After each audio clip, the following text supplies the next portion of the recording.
Well, I'm gonna miss this. My slip is over there empty, but it's burnt down at the moment. But when I put in a month, I'm heading east. We'll see how far I make it.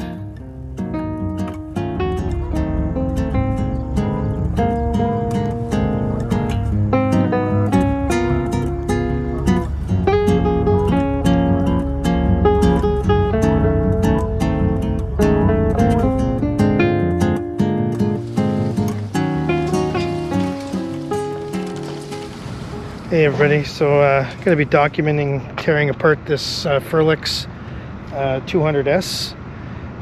It's relatively new, but what I did, I'm going to say relatively new, I think within 15 years, but the outside has a sleeve, like a channel that the sail rides up and down, and when it turns, it spins on the stay, so the stay doesn't turn. And I've got a missing piece. I put it all back together when I changed the stay in the fall, and I forgot to put the anti-chafing sleeve on the front stay, on the cable. So I need to do that now. So I'm a bit of a dummy on that one, but yeah, that's the way it goes sometimes. I'm going to put it back together. So I've just taken the bottom one out. Now I got to take this cotter pin out, and I've taken the two bolts here off, which allows me to lift the cap up. And I can see the bolt here that I got to take off, but I can't gain access to it because this is in the way. So I think this comes off with this piece here. So I got to take this little collar out, and then I can loosen those, and it'll slide up, and then I'll be able to see what I need to repair. But I still got to take the stay lock connector off, so I'm going to work on that.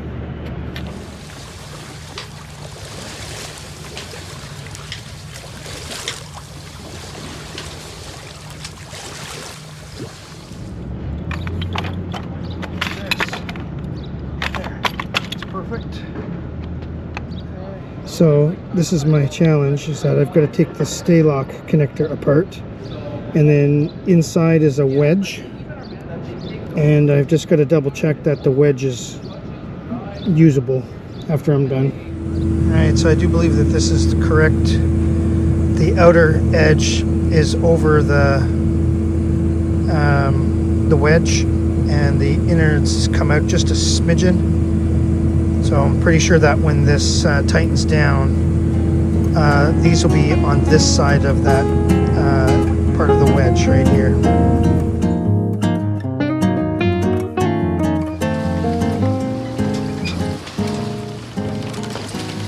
Bought this boat with very little.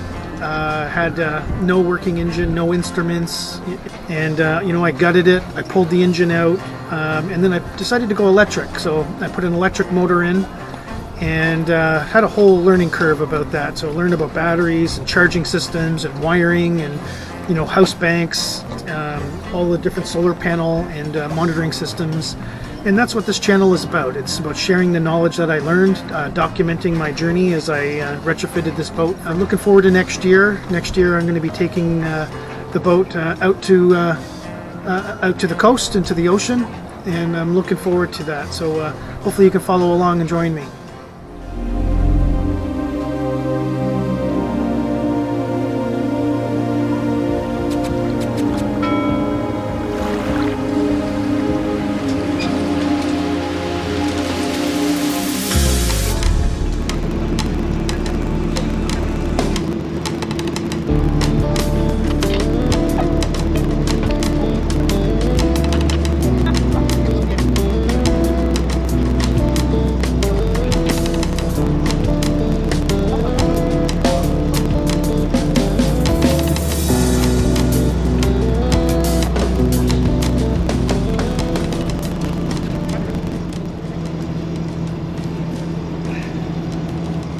Like a tension on the line or something.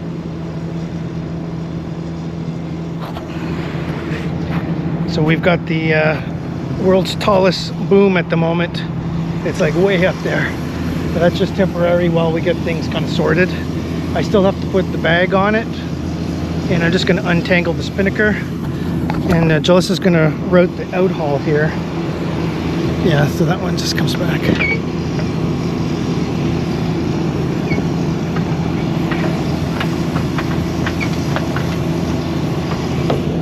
Yeah, so basically it goes through that same block and then through the outside edge. Alright, so I'm just going to untangle the spinnaker, and then we're pretty close to getting done here, or at least what we can do right now. I got to get the sail bag and then put all of these lines on there.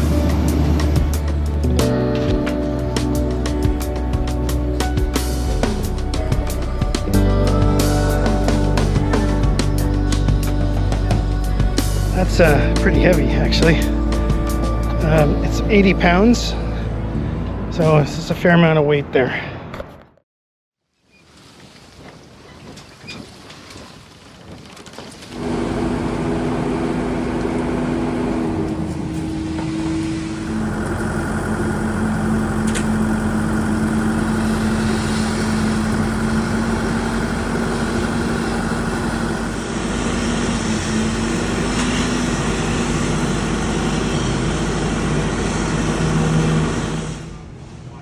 Wires pretty tight, but they fit through okay.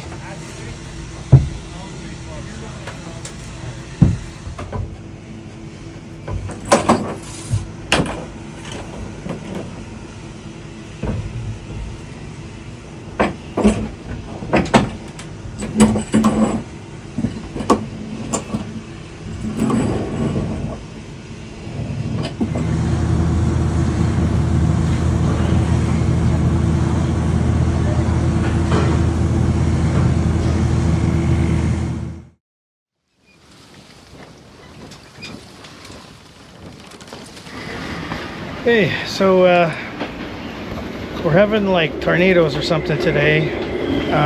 They moved my boat out of the path because I am delayed for a month.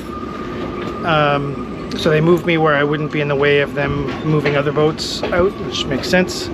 So I'm kind of over behind the building now. It's kind of like where they put people with their masts up. So when your masts aren't up, they don't put as many people over here. The boat is just shaking like mad. We had 72 km/h winds here. I mean, I hear some like little clanking up there because I still don't have my my jack lines out, and things are like clanging around on the spreaders.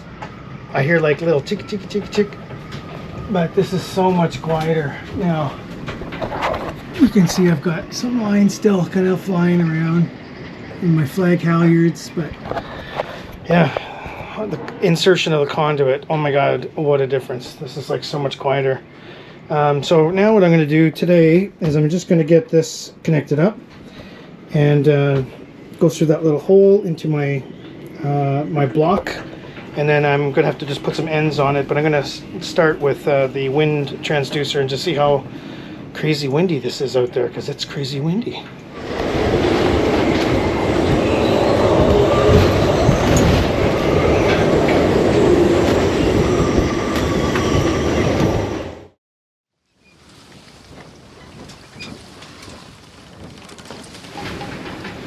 We're just getting pelted with some rain. There's a storm coming in, and I literally just finished hooking up my radar. So I got all of my my mast wiring connected, and I turned on my, I've got 3 things in there. So I've got chart plotter 1, chart plotter 2, and now radar. So I'm working on the camera next, but I just happened to get this far. And this is my radar cable down here. So basically all of my mast wires connect on this side, and then the permanent wires are run over here. I did it that way just to keep it so I could do quick disconnects. So my little cables come in, so I have to find a little cover for the bottom of the wires there now, because they used to be in the floor, but the floor's gone now. And you can see here, this is the radar going, and it's actually working. So I've got green is stuff going away, and red here is the stuff heading towards me. And you can see the storm just coming in.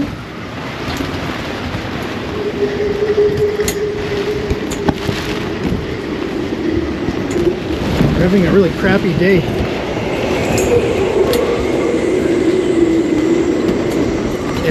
It's blowing. So I had this running here for a bit. So F4, 24 knots of wind. It felt more than that because the whole boat was shaking here, but right now it's doing 15, 14 knots, 16 knots. So I have to, maybe I got to recalibrate that because I changed the settings on it quite a bit, but this I'm really happy about. This is working really well. So it's giving me kind of a reference point of all the clouds, and it's seeing all the boats and stuff all around me here. And then red, because it's got Doppler, red is what is approaching me. So there's some stuff over here at about 3.5 nautical miles. Another storm coming out. So, and then from I'm running out of breakers, but I went and hooked up my anchor light, my running lights. So now these lights all light up. That's the running lights. And my blowers back there. This is my accessories. My water pressure, my fridge. I have these on separate breakers. And then my sailing instruments, my GPS, my VHF. I haven't tested that one yet, but that should be up there. So it's scanning. I have it defaulting to scan the bridge, the marinas, and 16. So it just kind of keeps scanning through them all. So it's working fine, but I haven't done anything to that except for rerouted the power. So it's good to test. And then I have the autopilot in here, but I have, I'm pretty sure that this is my Wi-Fi, but I got the wrong one here now. I think I gotta move that down one. I'm just gonna trace this cable here now because I didn't label it, unfortunately, when we put it in. But radar is good. And I just got to think a little bit about why I have a cable there, because I ran it. Basically Wi-Fi, I have a power injector that is below there and it connects to the Starlink. So I'm hoping that that'll work. I'm going to get that tested out here the next few days. So, and I have one inside here now and I have one outside. And this one's inside is primarily because I can't hear the anchor alarm. So I'm going to use this as an aid to help me sleep at night. And I'm also, one other thing is I don't hear anything on my mast at all. Like, yes, I hear little creaks and clicks and stuff, but before my power wires would go clap, slap, slap, slap, slap, slap, slap, slap, because there's a little bit of vibration in the mast, and the wires would just go slap, slap, slap, and it's totally annoying. This is like quiet. It's like, oh my God, thank you. And yeah, so that's what we're working on. I got to get these windows done next. They moved me in the boatyard because I'm delayed 30 days and I was in the way. So I'm going to finish off the last few things. I just want to get that skinned and I'm pretty close. I've got to get the fiberglass on this wall, so I need like maybe about 3-4 days. And then I need probably a week to get the head made. And I'm just going to rough it in. And I'm not looking to have a, you know, totally finished product like this. This takes a while. On the sanding side, it's like the floor. This took me 3 days to get the floor flat, and I haven't painted it yet. But when I paint it, it's actually going to be smooth like this, and looking actually quite beautiful, this whole section. And then I'm going to figure out, I think I'm just going to put some rubber mats down. I need something for anti-slip because that's the quarter berth. It's basically where I'm going to sleep or have a guest over. They'll sleep here.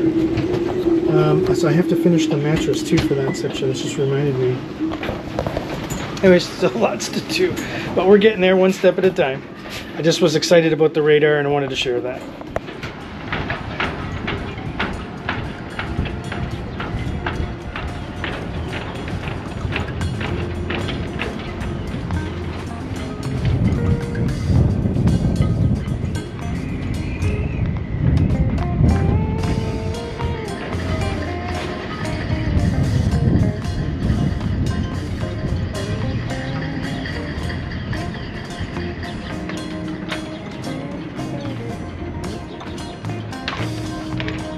See that storm just went through. And it's calm.